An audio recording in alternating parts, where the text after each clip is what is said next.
Hi everyone. In this video lecture we're going to talk about definition compositions, and definition is another type of rhetorical mode or method of development or purpose. And when we talk about a definition essay in particular, we're talking really about an extended definition where we take a word and we use examples and illustrations to define that word for our reader. So simply put, a definition composition is used to explore a thing, an idea, or a quality in its full complexity. Now, there are many things that make interesting subjects for definition compositions, and the first thing that I would look to would be an abstract term like patriotism, love, beauty, courage, evil. All of these abstract terms can be really good starting places for definition compositions. How do you define patriotism? Well, it's going to be different than how I may define patriotism, but you're going to, in your paper, give me examples to help me to understand your definition. So abstract concepts are really good. Controversial phrases can also be interesting for definition compositions, like beginning of life. It's going to be different from person to person, so controversial phrases like that can be interesting. Colloquial or slang expressions like hype or beast mode, those often make good definition compositions. Things like microcomputers that are really complicated, specifically if you're writing a technical paper, technically defining a microcomputer could be an interesting subject for definition compositions, and scientific ideas are as well, just kind of depending on the course that you're writing for really and the direction that you're wanting to take the essay. And then everyday expressions like nagging.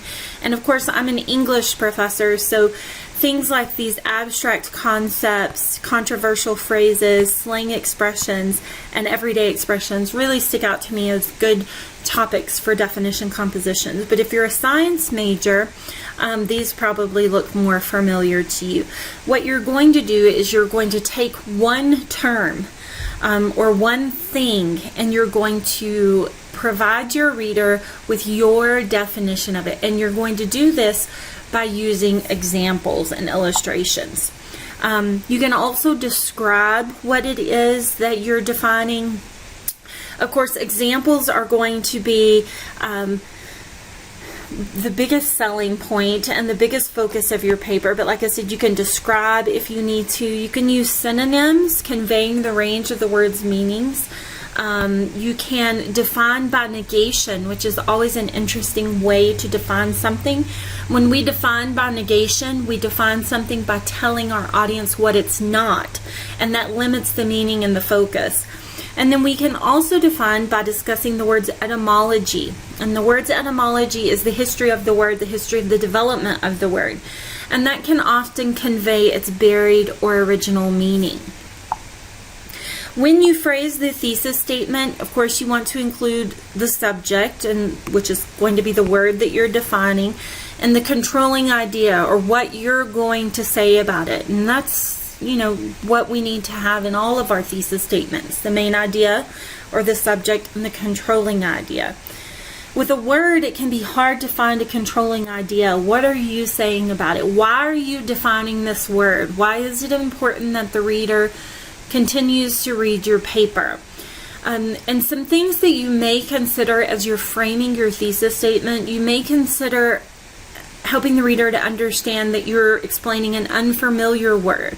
They need to read because this word is unfamiliar. Or they may need to continue reading because you're going to allow them to see a familiar subject from a new angle. Your definition of courage may be way different than anybody else's definition or the traditional definition of courage.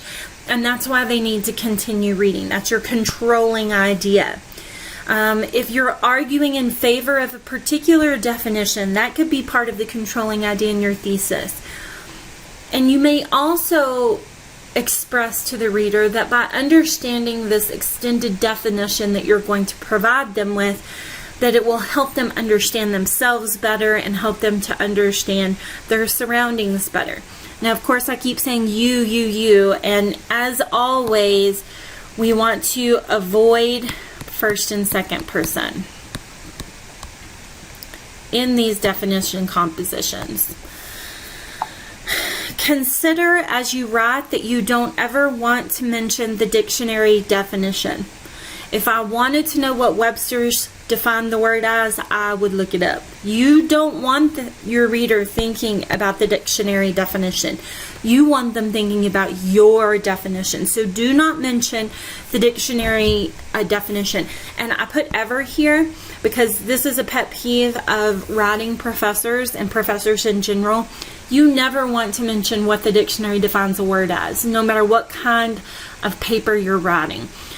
You don't want to use the words is where or is when, love is where or love is when to introduce your definition. Again, it's kind of redundant here, but I'll say it again. Don't refer to the dictionary. And you also want to avoid circular definitions, saying things like a computer virus is a virus. Well, yeah, I know it's a virus because it's called a computer virus. So you want to avoid these circular definitions. Instead, you would just say a computer virus and then define it. Okay? Some transitional expressions that you can use when you are writing a definition composition. Remember that really what we're doing is we're building a definition for our reader. And so some transitional expressions could be additionally, and these show addition. These show something being built. So additionally, another example, furthermore, finally, secondly. These are going to allow your reader to show you, to show your reader that you are building a definition. You're going to give one example, and then another example, and then another example. And so these, additionally, another example, furthermore, these are very important transitional expressions for a definition composition. And just as far as structure goes, each body paragraph, so you'll have the introduction, of course, and the conclusion here. The intro will go here. Each body paragraph is going to build onto the definition. So this could be one example, this could be another example, and this could be another example of how you're defining your term. Okay? Alright, so in our student composition here, we have someone writing about the definition of hope. And our writer says, while many do not have the same definition of hope. And so our writer has given us our exigency or our controlling idea. He's told us he's going to define hope, but the reason he's going to define it is because many people don't define it the same. So he's going to help us with that. He also goes on to say that his definition of hope is putting complete faith in something bigger than oneself. It is trusting without preparation. It is a pleasant thought that will not let one down, and it is also a strong desire. All of these definitions of hope are portrayed in a variety of movies, such as Shrek, Frozen, and Toy Story 3. And then he goes on to use each paragraph to build his particular definition of hope. So the first paragraph he uses Shrek. And you'll notice he tells us what happens in Shrek, but also he continues to remind us that he's talking about hope. He's building a definition of hope. Our writer doesn't just say hope is a 4-letter word and hope is in Shrek and then tells us what happens in Shrek. He ties it back in to his definition. The same can be said for this next paragraph, for Frozen.